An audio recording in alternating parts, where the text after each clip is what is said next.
support versus give back. Once again, welcome to our show. That's the frequency. That's the show right here. Just make sure you tune into Mogale channels. The show is going to be simulcast with along with YouTube as well. So you're going to get it on the YouTube and on Mogale channels. So Mogale channels consist of Manzaview TV, Vegasdal TV, and Mogale TV as well. So, and Kagiso TV. So there's a couple options that you can go online and just make sure you hit the right dials. So I go by the name of Booi, and as per protocol, every time we shoot, we have a show, right? We have this thing that we do. It's like a custom of ours.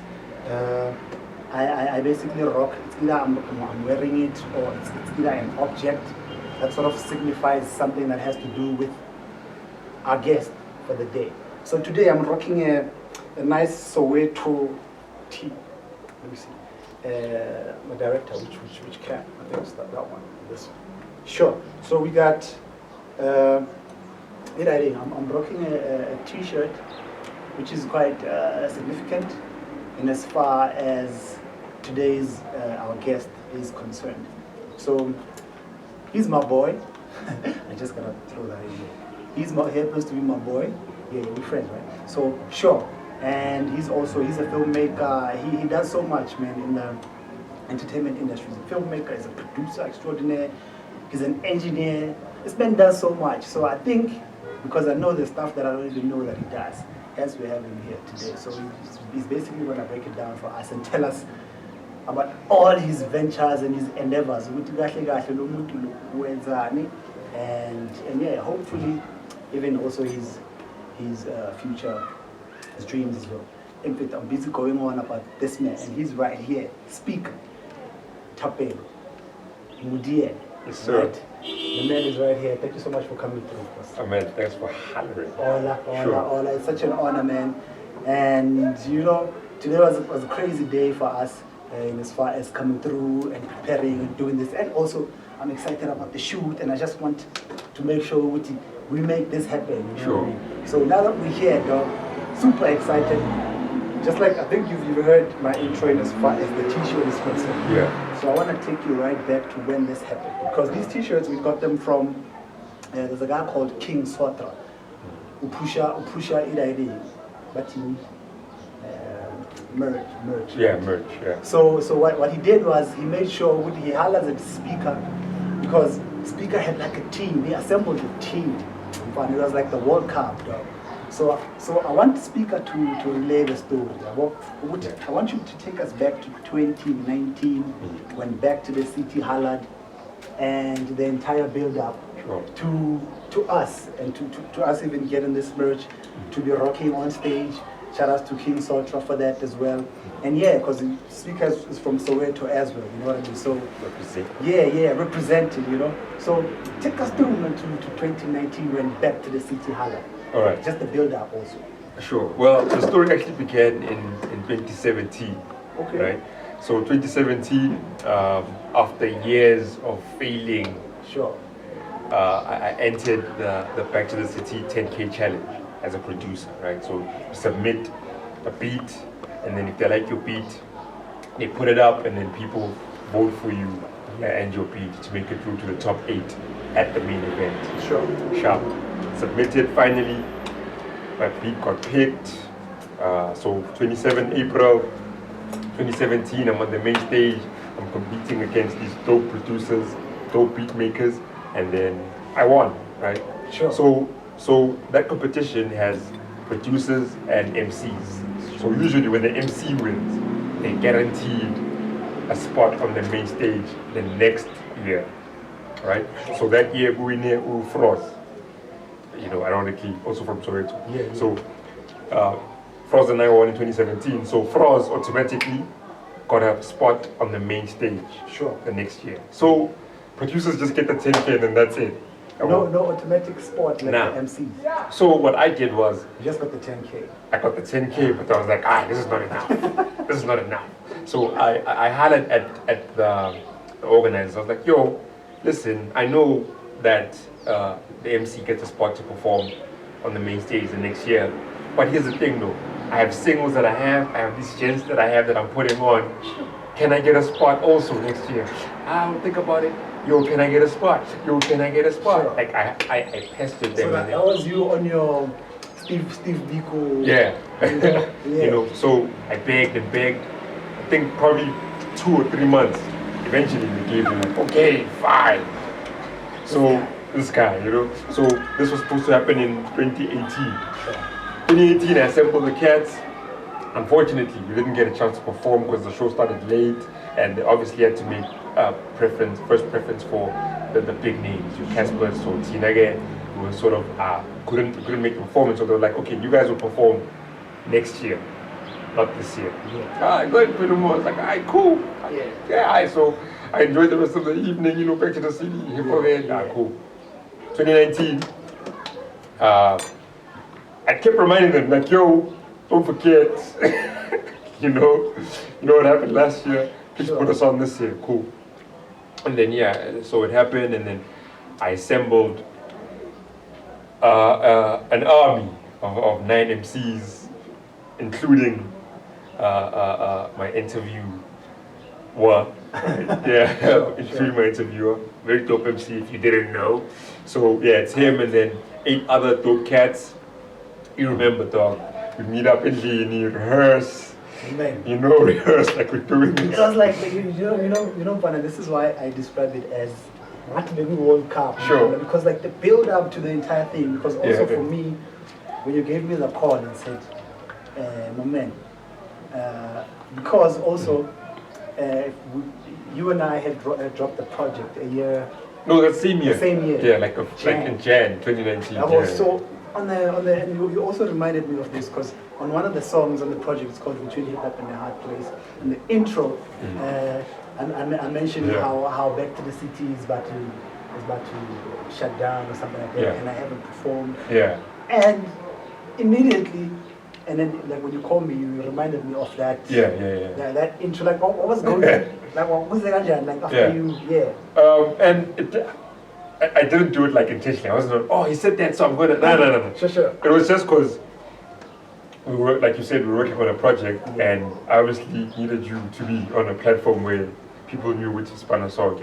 So it only clicked after. Oh damn, go on the song. He says that he's never performed, so this is perfect.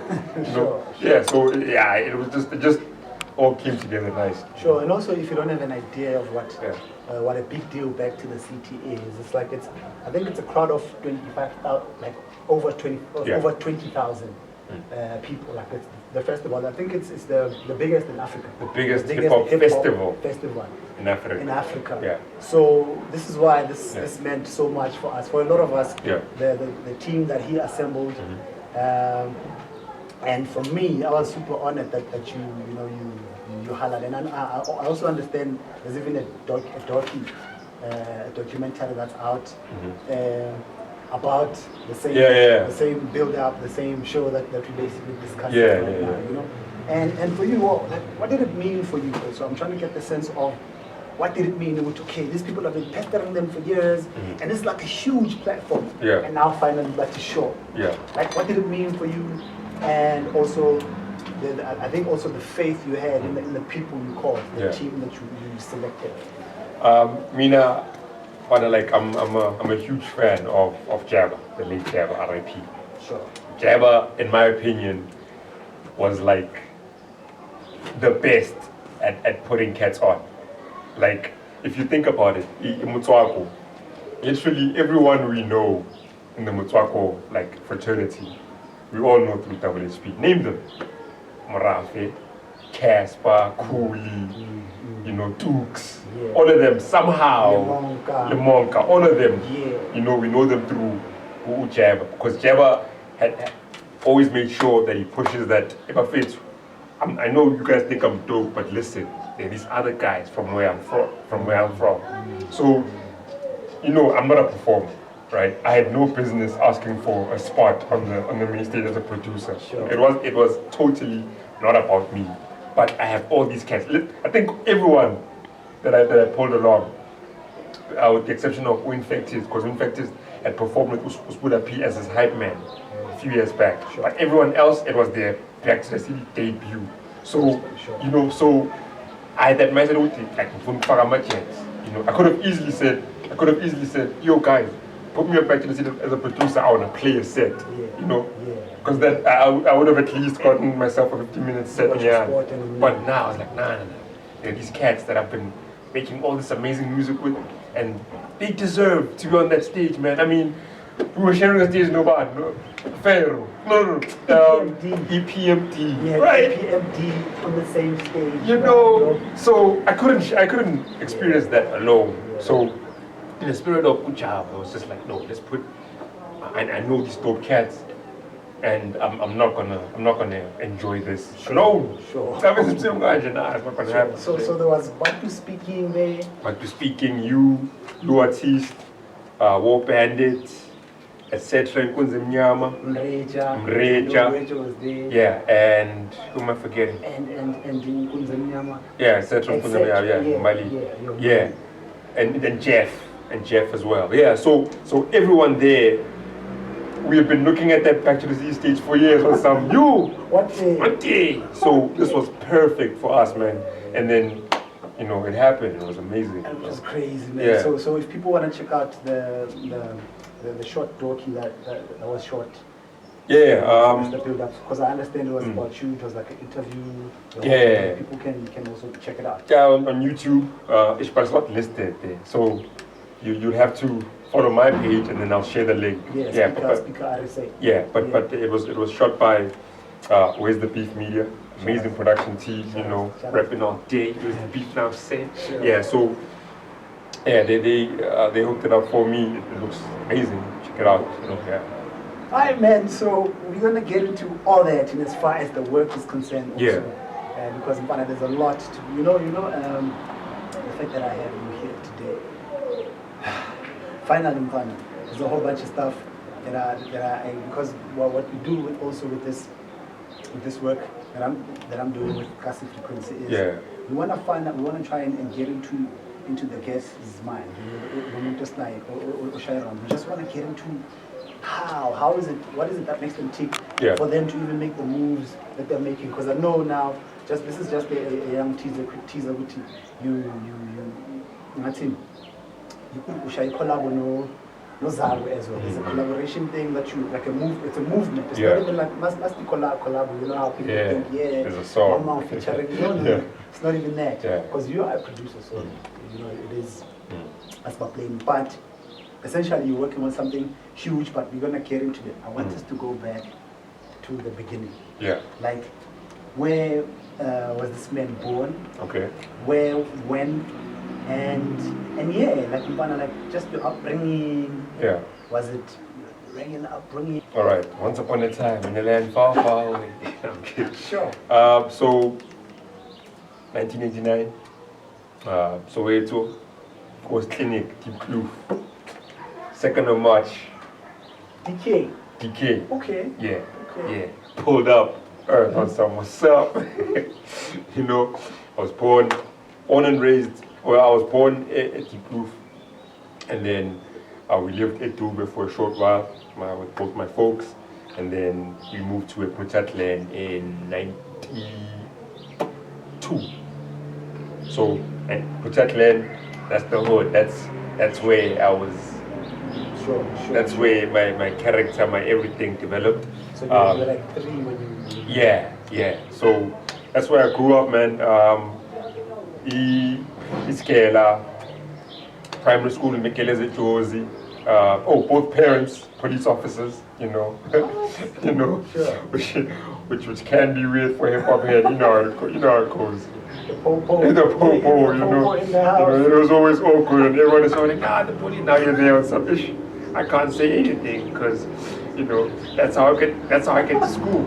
You know, yeah. Sure. So, yeah, both parents are police officers. They used to put that lane, and I, in terms of the whole music thing, exactly. My father, R.I.P., was heavy into singing, like at churches, at funerals, whenever Agmele Kalingo, he'd be that guy. He'd be that guy, like leading everyone, you know. Sure.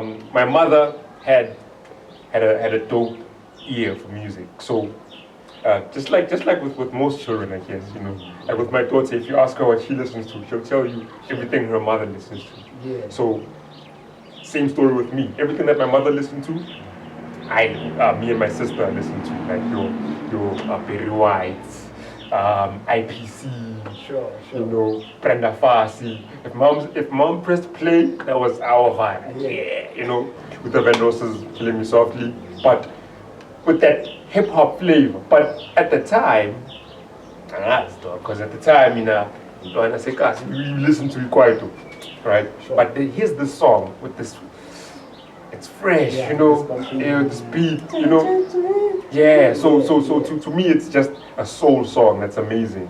So my mother picked that up, like, okay, this kid likes the song. Let me go find the tape. So she did her little research. Went to a record store, I'm looking for this song by this group. It came with a cassette, Fuji's The Score. That's the album, right? Yeah. Now, you heard Fuji's The Score, right? Yeah, of course. Yeah. So if you heard the album, you put in the tape, you press play, and then it's the intro, obviously. Now, here I am, dog. I'm 8, 9 years old. Eh? Sure. Okay, and then all of a sudden the song comes on. How many mics? Cool. Yeah. I'm like, what is this? What is this? And then now you were thinking Killing Me Soft. I'm thinking the whole album is on some soulful, yeah. I'm like, Sure. okay, what is this? Sure. And then the next song plays, what is this? You know, I think I even, like, okay, nah, this is weird. Let me just fast forward to Killing Me Soft. That's the song that I like. Sure.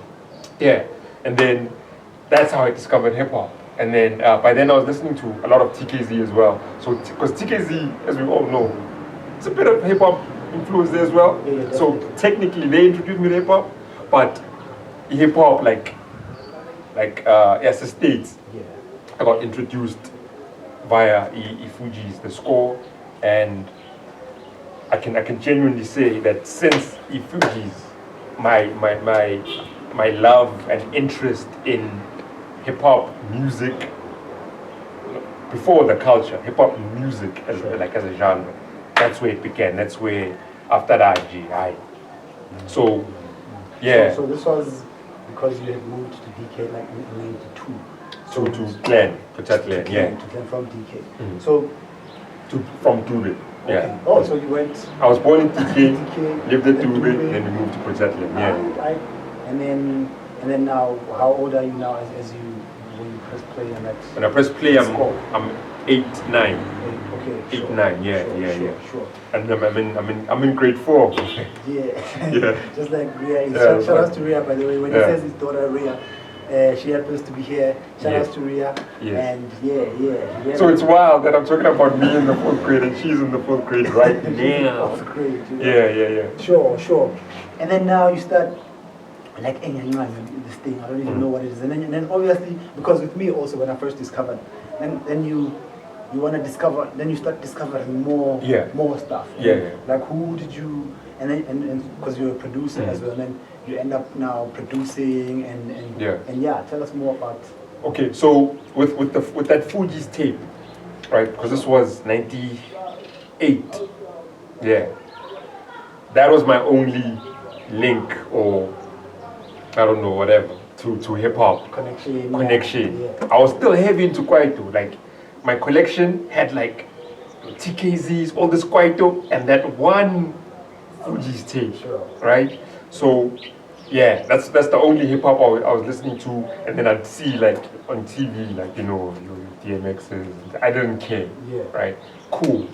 Fast forward to now, I'm in grade 7, and Yasmus, when you were growing up, you visit your cousins, you spend holidays at cousins, and then so this one holiday, I was at my cousins in Pretoria, and then they were a lot older, right?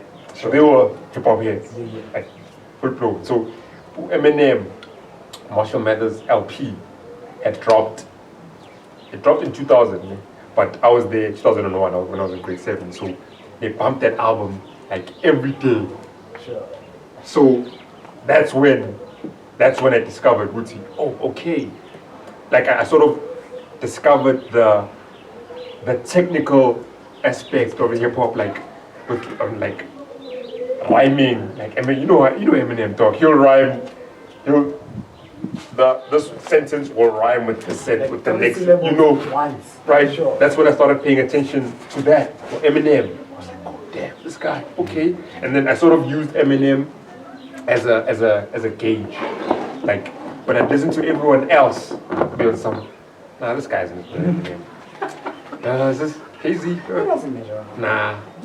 Yeah, right. Like, so to me, Eminem was the ultimate. No one, you know. Sure. But then, in doing that, in using him as a gauge, I sort of started getting like noticing other people who were dope as well. I was like, okay, wow, this Nas guy, he's something, yeah. Oh, okay, who's this now? Okay, this guy, you know. And then Ghetto Scandalous, TK Uzon, you know. It's like, oh, Nazi very is a shot I didn't like, you know. So yeah, so with Eminem it that's when I first picked up the technical aspect of hip hop and being a good writer and stuff like that, you know. Yeah. And also I think that this is going to segue nicer to my next point, don't you? When I meet you, right? Because I've known you for a minute. Yeah. So now you decide, okay, I love this thing, and then you start by producing or you start by rapping. Okay. Okay, yeah. Yeah. So, like I mentioned, for the longest time, dog, like I was Kwaito first, hip hop second. Sure. So, in terms of creatively, I was in a Kwaito crew. It was me, my next door neighbor, and best friend Kabza, and my other best friend who lives like a few houses down as well. Sure. So we can use that. Bloodhounds. We call ourselves the Bloodhounds, right? Yes. Bloodhounds. Yeah. And funny thing is how we came to calling ourselves Bloodhounds. There's this song Aka 50 Cent on Get Rich or Die Trying called Bloodhounds. It's a fight. We love that joint, right? Yeah. So we're like, Bloodhounds. Bloodhounds. Yeah, because we can't do hip hop but eyes. Yeah. So I can see, you know, the disparities. I mean, if you it's quite. I mean, I'm not quite brothers. I'm a Shankara. You know how Kwaito acts. Yeah. Almost a GP gangster. We will put respect on GP, not in my presence. No. That's also a fire name. Yeah, GP gangster, of course. You know? Yeah. Yeah. So all those groups, GP gangsters, Yeah. you know, TKZs, Chisco, and you know, shout out to all the greats. Yeah. So and then we started a group. Yeah. And so we started quite a crew, and then now because remember old school Kwaito albums, it'll be like 10 tracks, it's 8 songs, and then 2 instrumental. So what we used to do, take the instrumental and record over that. Sure. Have our own joints. Eventually we got tired of that.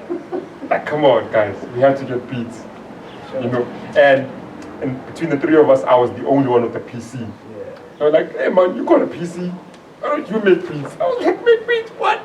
What are you talking about? Sure. And the internet is not really a thing. You know, at all. And I mean, it was, but we were like oblivious. So, my next door neighbor, Mlado, shout out, he had the FL Studio, right? So he had FL Studio, and then he hooked me up, and literally he came in the day he hooked me up with Fruity. I was like, alright, this is Fruity, man. Make beats. You want to do this, you do that. You do that, you do this. Sure. And that was it. And that was it. And then I sat there and said, okay, I guess I'm going to do this. So, quite a beats, you know. I mean, I was a hip hop head as well, right? But by that time, this is now 2005, right? So by then, I'm a hip hop head. I sort of lived a double life. When I was at school, I was a full-on hip hop head. CYPHERS, rapping. Ow.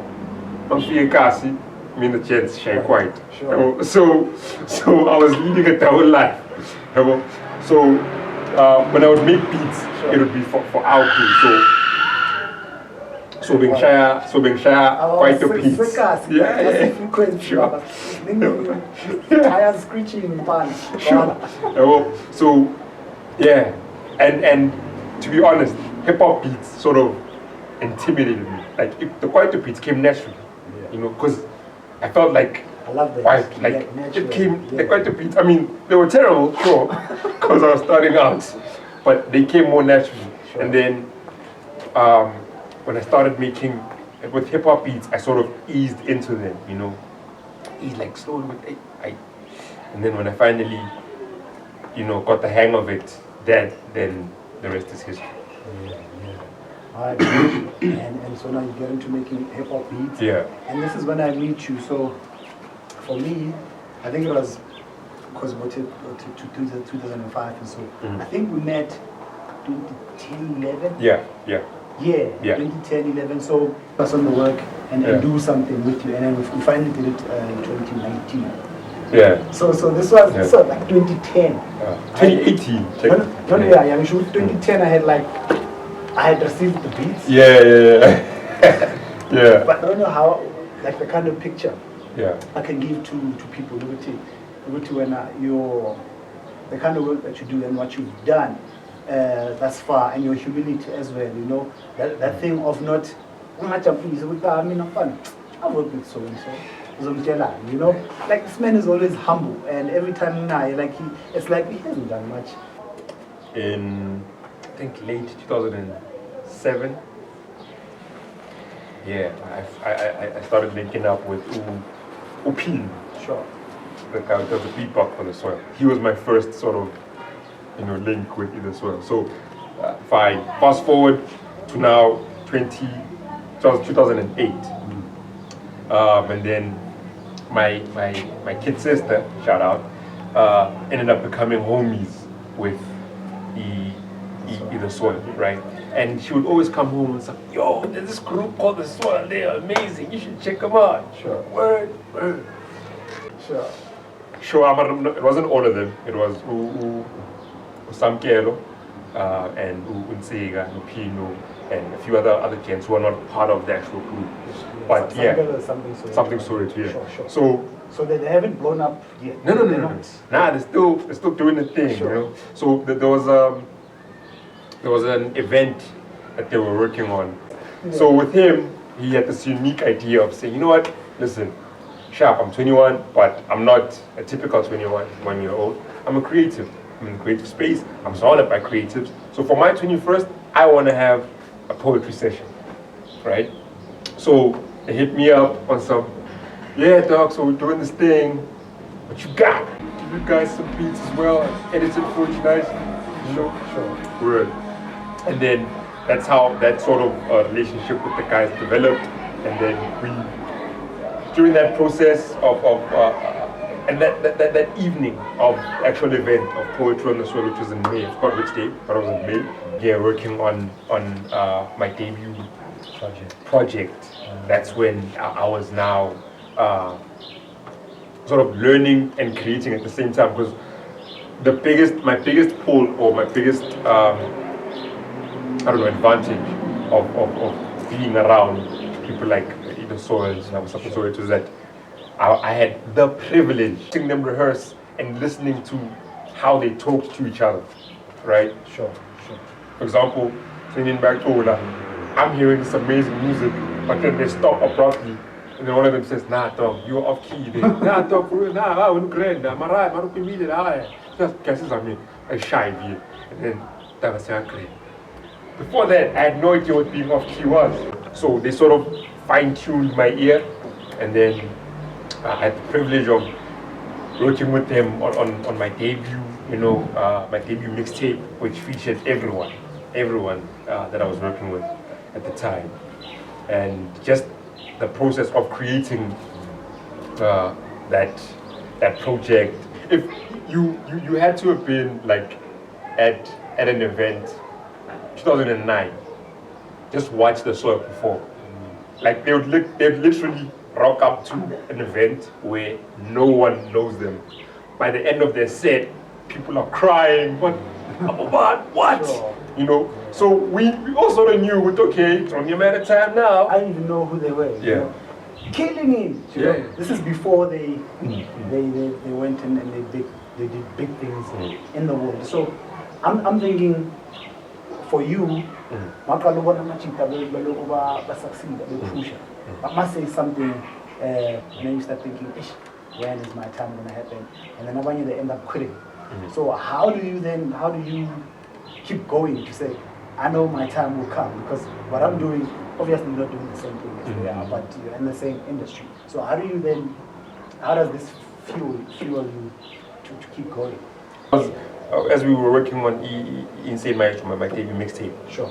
I still wasn't, confident enough that I'm telling you, like I was like, I mean, sharp. I work with all these dope guys, but me, personally, like with what I do, I don't think I'm there yet. But these guys, so it was never a case of let's sing shit. No ways, man, no ways. Just like I said, just being around them as they were rehearsing was enough. It was like it's like getting a front row seat to your favorite artists, watching them perform for free. So already gained so much. I never made their success about me. No. Which then talks to the reason I'm also asking you the question is, so this man, we had a show in Soweto Theatre. Even now, like he even remembers. Yep. And you were the only one dancing in the apartment. Everyone was like, just rocking back. When you were like, just going back as we're busy on stage. So I saw, this man really loves this thing. I was like, wow. So which also, it kind of gave us the confidence because I think it was a new band, a new group. Three of us, shout outs to Orson as well. And Khomutso is now late. I was going to say shout out, but she's late, she's no more. But I've always wondered what it is about you and how, like your mentality, how do you do it, right? Man, I don't know, man. I'm just I'm a fan. I'm a fan first, man. I love music, like wholeheartedly. I was with my friends who Motswako, shout out, and his older brother who Gabs was my closest homie. So before you guys came on, I was like, fellas, because I know they appreciate good music as much as I do. It's like, fellas, man is going to perform. When they perform, you better be there. And for us to get there and receive and get the reception that we got, we were blown away because SLAGHUIS crowd will tell you, Baba. They pull you now. When you are performing stage, they don't mess around. Shout out to Mande, so we got there, we did our thing and murked it. Which now brings me to how then now the documentary. Just to interject, by the way, award-winning filmmaker, award-winning. Sure. All right. Yeah, like I said, I never considered myself a filmmaker. I'm heavy into film, like I'm heavy into movies, like I'm nerdy with it, right? So with the SLAGHUIS joint, what happened was my knowledge was he was the only guy who ran SLAGHUIS. It was his thing, and he's the one who was basically pulling the strings. I didn't know anything, right? So 2018, we're working on this TV series, Ikasered Records, the first season. So during that whole process of trying to figure out where to next, we had some other stuff lined up that he wanted me to be a part of, right? Sharp. So that was supposed to happen in March. So on a Saturday, 2nd of March 2019, there was an event that I was DJing at A985. So they came through there. I was rocking this T-shirt that I had gotten from the shoot with Enzo. I got that T-shirt from Enzo.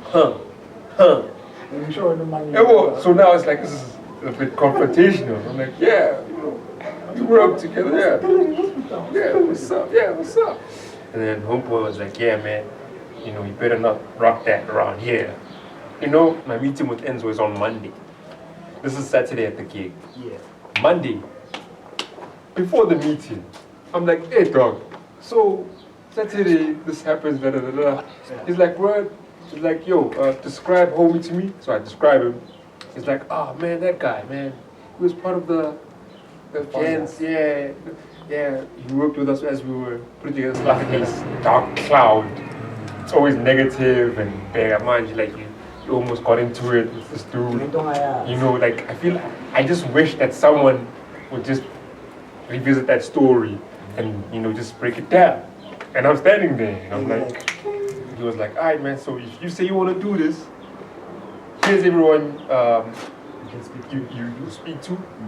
Here's everyone, like a list. He gave me a list of like, I don't know man, 30 to 40 names, right? I was like, yeah, so here's everyone you're going to be speaking to and they'll give you all the details.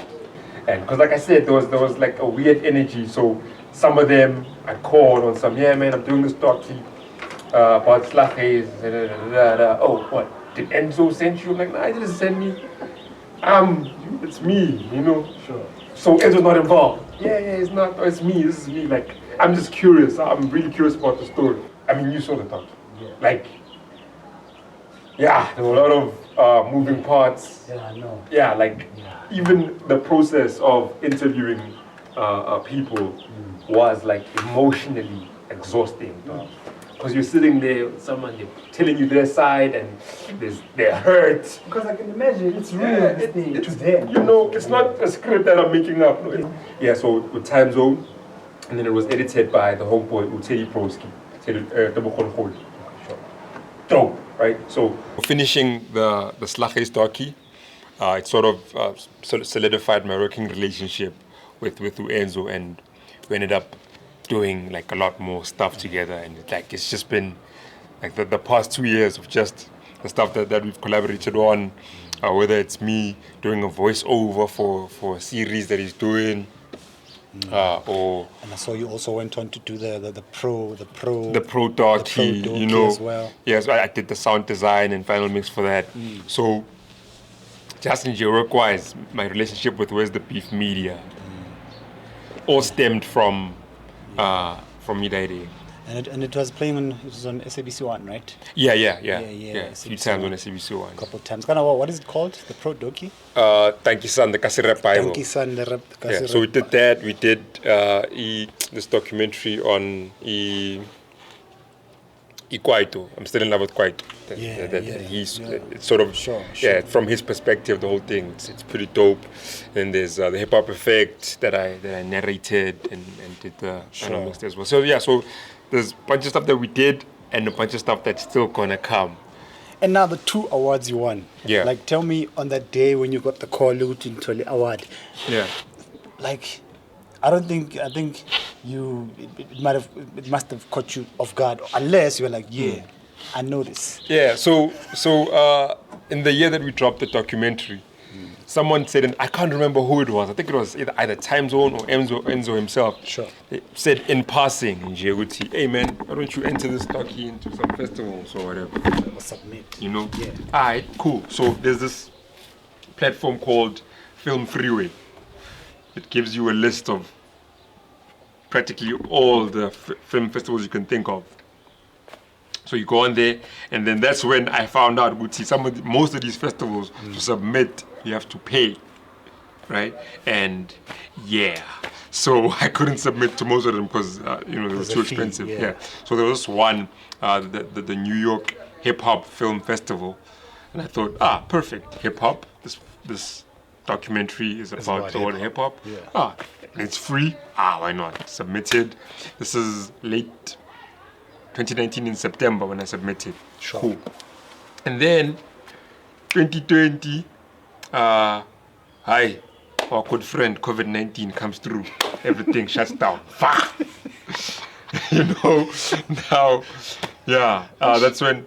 But I think it's just before COVID-19 hit, we found out that April, your film has been selected as part of the festival.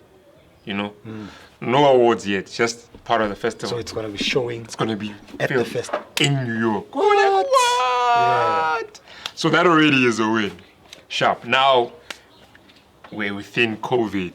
lockdown, all that stuff. And then that's when I get an email. Hey man, so here's the thing. Your documentary has been nominated for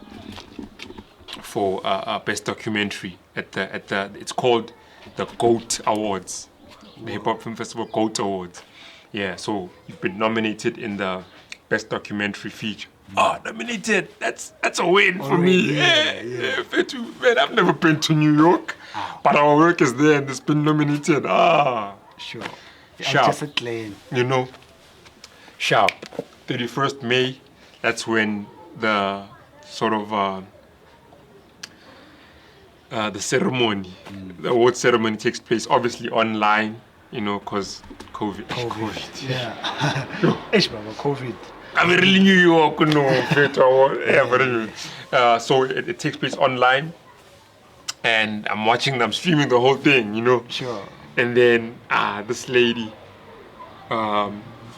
she's like, all right, so in the category, I don't think they even showed the other nominee. They just went straight to the winner. Yeah. And the winner for this year's she breaks it down, and then after she talks, the trailer for our documentary pops up. Man, I lost it. So where were you at this time? I'm at home. Are you in the stew chilling? I'm in the stew at home. One man or a One alone. Okay. It's lockdown, dog. Like, Sure. you know, we're not supposed to be up. It's okay, I'm like, yeah. First person that I call Enzo. Cause like, it's their story, dog. Wow. It is their story. It's winning awards overseas. So I call him, I'm like, my G, you will never guess what just happened, dog, you know. Just won an award for New York, dog, you know. For the idea. I call the other guys. I call Time Zone. Hey, dog, what? Teddy Broski. Hey, dog, what? You know, call my parents, you know. And this, unfortunately, ended up being like the last conversation I had with my dad, you know. But the fact that the last thing I said to him was, hey, Time, out here winning awards in New York, man, you know. So yeah, that was, for that aspect, I mean, it's sad because last time we spoke, but it's good because I know, progress. At least. That's now. So yeah. So it was huge. Wow. It was a big moment for me, I won't lie. Wow. Yeah. I think it also talks to Uti. We need to tell our stories, man. I think I've said this already. Yeah. Yeah, I think I'm repeating myself. We need to tell our stories because I mean, everyone has a story to tell. I mean, if you think about that SLAGHUIS story and the things that came out of it, from it as well, and which is also one of the reasons I have you here today. To tell your story as well on film. Maybe later on one day, Kasi Frequency will probably win an award. Word up. Or something. Yeah, because the SOTRAs have an online category now. So you see? Yeah. I wanna Mr. Blackman. Submit one day. Yeah. Sure. Online, yeah. No man, it's pretty dope that you're here today sitting with us and you have something to show. So that basically opens doors for you, obviously. I mean, let's say if you have an award, but award winning, it has to mean something. Yeah, and then that was the first, because we won two. You won right? two. Okay. So the first award was for best documentary feature, and then the second one was for best global narrative. You know, so that's another thing that sort of like blew my mind, because if you watch the docu, we were literally only telling it for people who know. Like, if you've been to SLAGHUIS, like we didn't even add subtitles. We don't care Gutubani years or not. This is the story. Our people need to hear it. So the fact that that story resonated to the point where the award, man, global narrative, meaning that the whole narrative of the story, it's not just about Soweto, it's not about what those guys went through. It's a story that everyone across the globe can relate with. Because I'm pretty sure everywhere, China, America, there's a story of a group of friends who did something, money got involved, and on a smaller scale, SLAGHUIS, on a bigger scale, your Rockefellers. You know, Sure. there's a story there, so it's a similar dynamic. Sure. I'm a bit apprehensive going into my next point. Yeah. You know, but you find, I mean, you spoke about losing your dad. Yeah. And you also spoke about how COVID happened last year, and so many people lost their loved ones. Yeah. It's been crazy, Mfana. It's something like in 2018 or 2019, like you wouldn't have imagined what life would be this way. Like we'd be walking around wearing masks. Izandla zethu, like, I mean, you go to a mall, sanitizer, phuma kule shop le sanitizer, phuma ngapha sanitizer. It's weird, bro. Crazy. Like it's weird, Mfana. So I just wanted to find out from you, Nje, like the whole experience and how you dealt with or still dealing with, because I can imagine it's not something you just deal with or and move from it. You know, also just to sort of encourage those who've lost their loved ones as well, who are watching the show right now. Like how did you manage to sort of deal with it? Because I also saw like a post, because you write as well. You're a writer. So I saw something on your timeline which was fun. Touching, like I think, for lack of a better word, you know, like it was incredible, and you wrote about it. Like, what did it mean for you? My pops, man, played a huge role. You know, I mean, my first ever PC that I made beats, I was making beats on. Sure. He bought, you know, he in terms of, because I mean, obviously, as a parent, there will be those frustrations. You know, why won't you be a cop, man? Why won't you be a lawyer? Why won't you be a doctor? What's up with this music? You know, but the thing with my pops is he'd be like, man, why won't you be a doctor?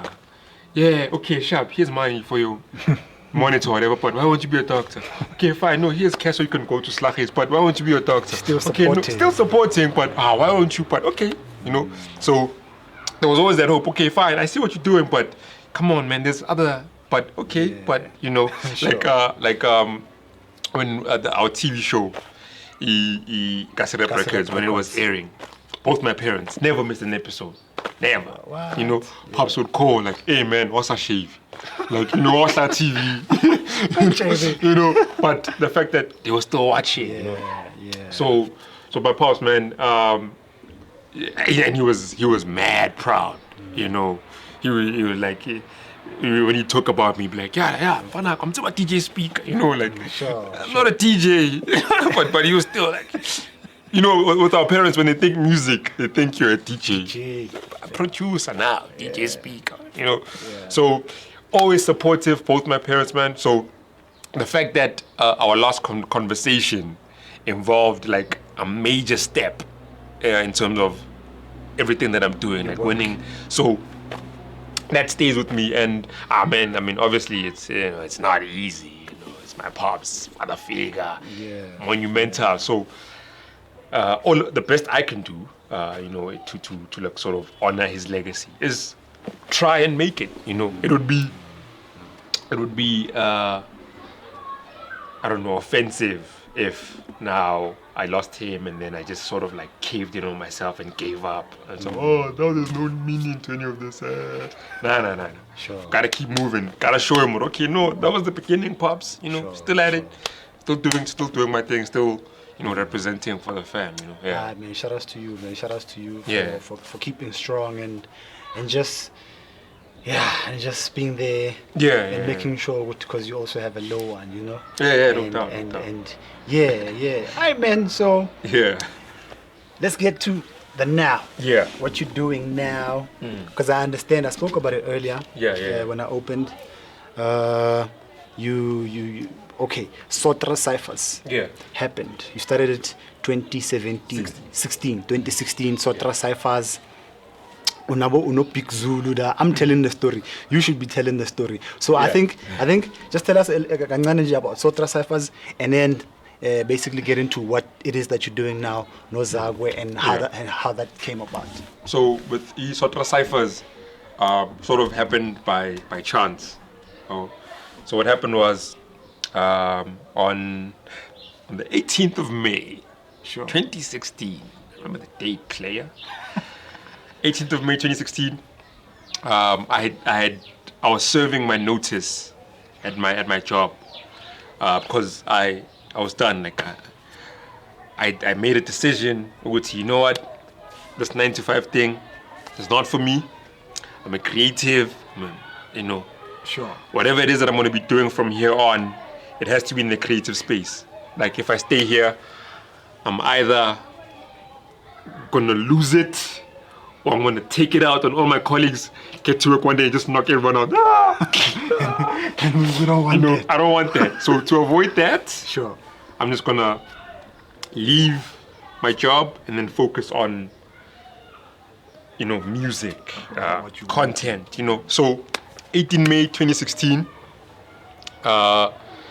we are in a studio session with Uma7. Ma7 was working on his tape, his album, Havoc. Is it Havoc? Yeah, Havoc. Havoc Reloaded. Yeah. So what he wanted to do was he wanted to record songs with like a lot of features. He wanted to knock out all those features in one day. So the songs that he was featuring people on, he was featuring Big Zulu, Anzo, Nubian Queen Masisi, and Zwest Tornado, right? And the sort of group is there, but just 7, man, I gotta give 7 his props. Shout out to him because I remember one of the reasons we got to know of you was the collab with Yakunoma 7 because I understand you guys were like everywhere, everyone they dubbed us like the Eminem and Dr. Dre. Sure. Yeah, we were inseparable, dog. SpeeKa no 7. SpeeKa, forget it, dog. Like Uma 7 would be in 1808. Sure. He'd be on stage performing. I'd be in the crowd with his mixtape. Like, that guy performing. Get it right here. Give us your man. Sure. So yeah, we were like as a duo, unstoppable. Like we were constantly working. Yeah. So you were shooting. I mean, you were in studio with Masisi. So it's Masisi, Nubian Masisi, Big Zulu, Anzo, just Tornado, and they are all being featured on songs on Ma7's album.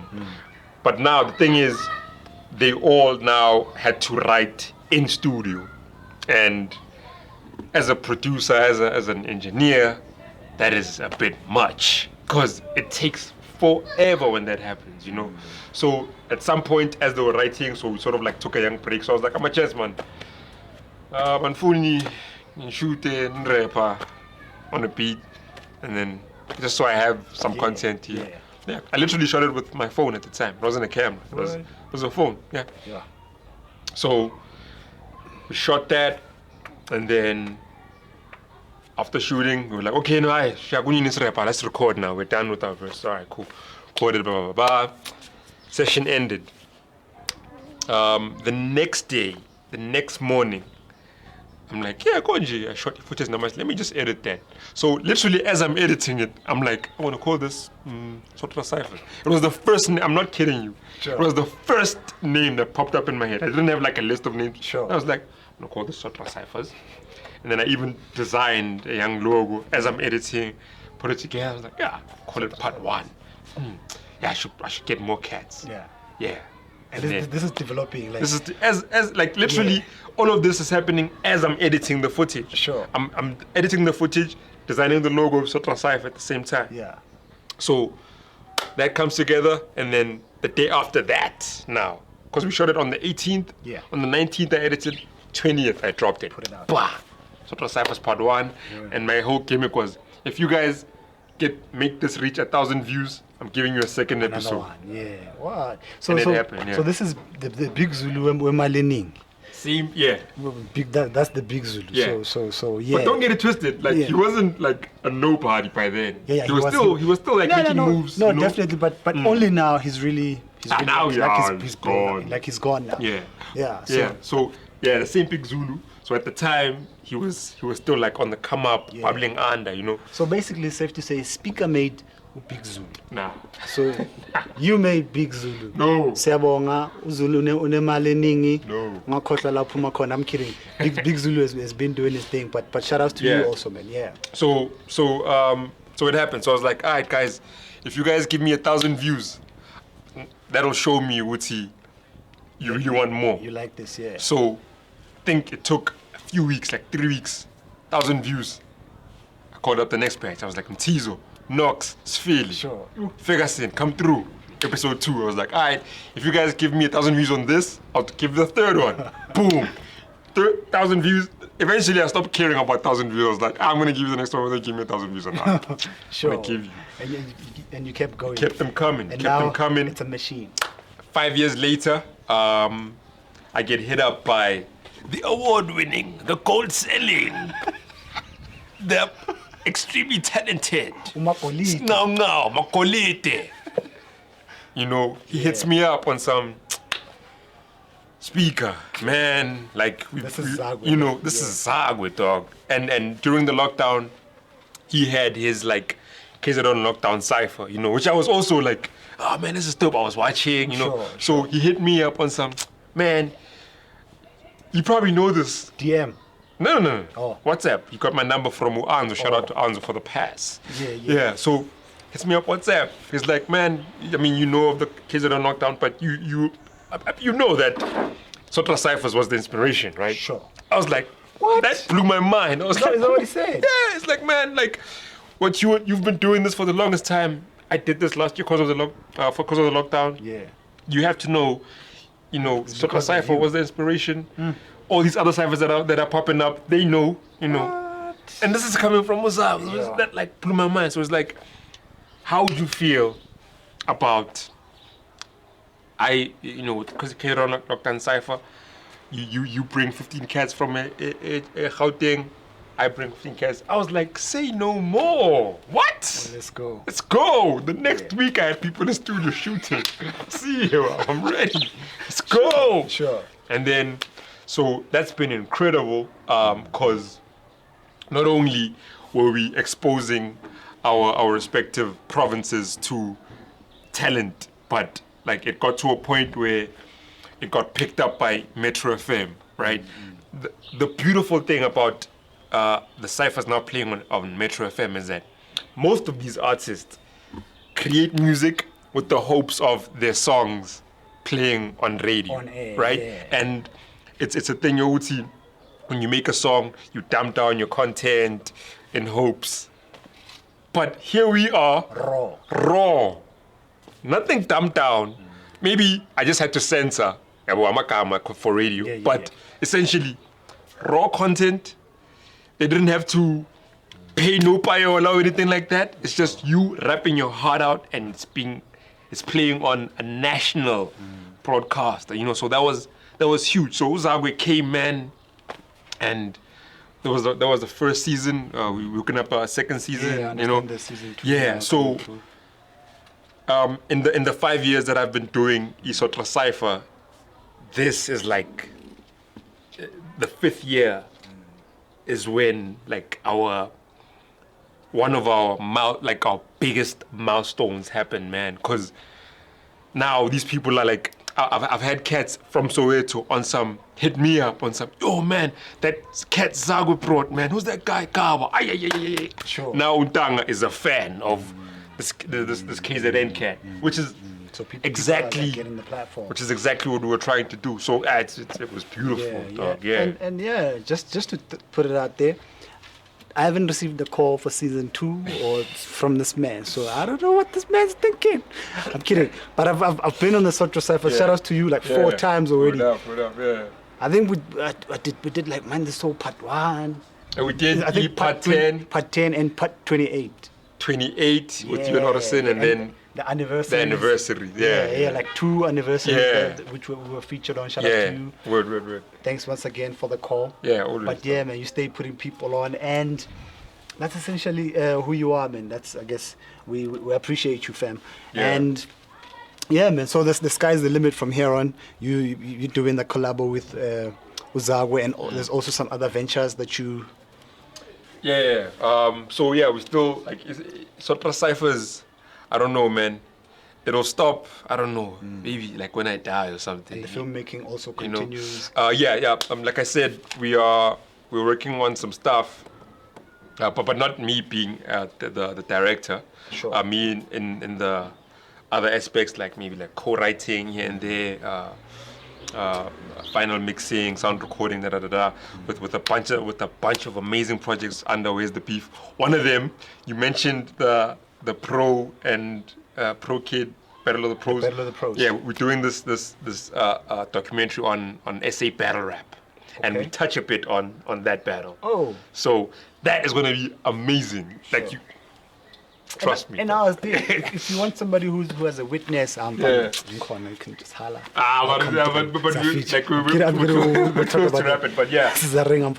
Yeah. So that's dope. That's dope. Man. So this is what I usually do.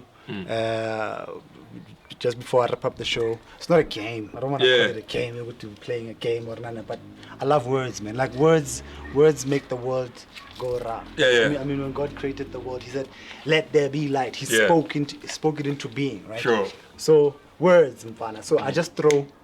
I first started by calling it a 10-word game. Okay. And now the words kept getting in the previous lesser and less in the previous episodes because most of the stuff we've actually spoken about already. So I'm just gonna throw a young word for you, and you tell me what comes to mind first. Fatherhood. Love. Sure. Love. Gang love.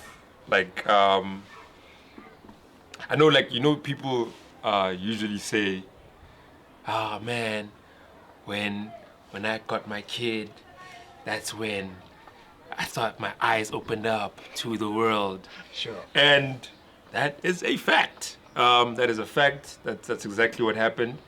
And then to quote Common on his joint people, he says, "I look into my daughter's eyes and realize I'm gonna learn through her. The Messiah might even return to her. If I'm gonna do it, I gotta change the world through her." So those words. So yeah, my home girl. Nice one. Yeah. Word number 2. Kasi rep. Oh, man. Aish. Man, what word comes to mind? Because, hey, man, that's like... that's a treasure chest. Sure. Like, where do I start, dog? Like, pride. Like, fine, we had Kwaito, right? Kwaito, most people will disagree, but whatever. Kwaito is a child of hip-hop, right?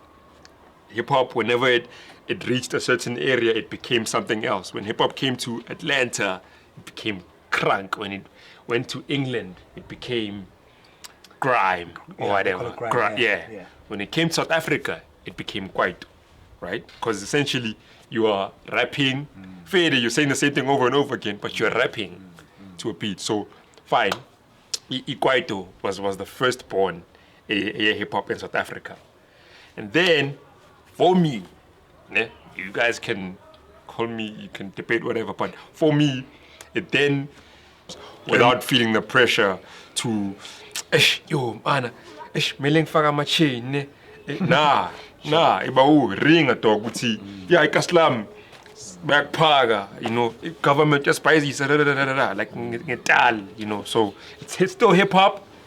Utinje shange ngetalia sekasi, so it's, I love it with all my heart, dog. Even on your Eminem steez once again. So okay, I'll jump over to hip hop. I think that's the last word for you. Hip hop. Personally, hip hop has given me life, because everything that has led me to where I am today because of hip hop, either because of what I do within the culture of hip hop, or just me always talking about it on social media and just being a huge fan.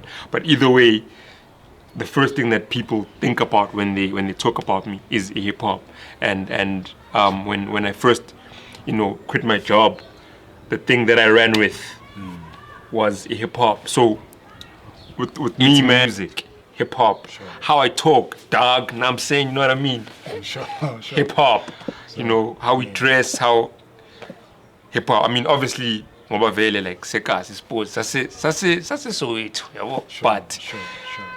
hip hop has played like a massive work, and through hip hop, I will always be right there. Like if I know what dog, man, Stogity shooting Freestyle Fridays, and you know, and I know someone that's gonna dog, boom, let's go. You know, I will always be the plug. Sharp, I don't have much to plug with right now, but you know, yeah. So hip hop, man,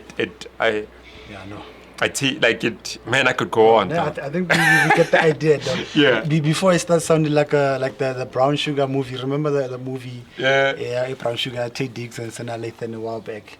Yeah. Before it starts sounding like that. What made you fall in love with it? We get the point, though. But then when he calls me like Mangbona on the maybe dialer, what do they call that thing? Call ID. Caller ID. Yeah. Mangbona speaker. No span. Always. Like it can't just be, you know. I know, man, it's fun, you know. And I appreciate you for always hollering. Thank you so much. Always, Machi. It's a wrap. Kasi Frequency. It's another one.